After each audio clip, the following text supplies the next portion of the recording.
కలకత్తాలో junior doctor మీద అత్యాచారం హత్య చేసినటువంటి కేసులో లోకల్ పోలీసులు ఎవరినైతే కాపాడాలనుకున్నారో, మమతా బెనర్జీ ప్రభుత్వం ఎవరినైతే కాపాడాలనుకున్నారో, విద్యార్థులు ఉద్యమానికి భయపడి రాజీనామా చేస్తే చేసిన రాజీనామా ఆమోదించకుండా వేరే చోటకి ట్రాన్స్ఫర్ చేసినటువంటి మమతా బెనర్జీకి సన్నిహితుడైనటువంటి వ్యక్తి, అక్కడ ఉన్నటువంటి మాజీ principal Sandip Ghosh, Tala police station officer in charge Abhijit మండల్ని స్థానిక కోర్టు 3 రోజులు సిబిఐ కస్టడీకి అప్పగించింది.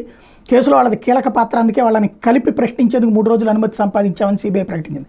ఆసుపత్రిలో ఆర్థిక అక్రమాల కేసులో ఇప్పటికే జ్యుడిషియల్ కస్టడీలో ఉన్న ఘోష్ని హత్యాచార కేసులో కూడా కస్టడీలోకి తీసుకోవాలని సిబిఐ భావించింది. పోలీసు అధికారిగా ఉంటూ మండల్ సాక్ష్యాధారాల ధ్వంసాన్ని ప్రయత్నించారని సిబిఐ ఆరోపణ. ఆర్జికర్ ఆసుపత్రి తాలా పోలీస్ స్టేషన్ పరిధిలోకి వస్తుంది.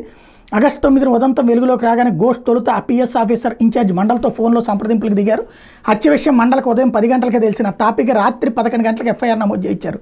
ఈ ఆలస్యం వెనక మండల్ ఘోష్ హస్తం ఉంది. కిరాతక ఘటనను చిన్నదిగా చిత్రించే ప్రయత్నం చేశారు.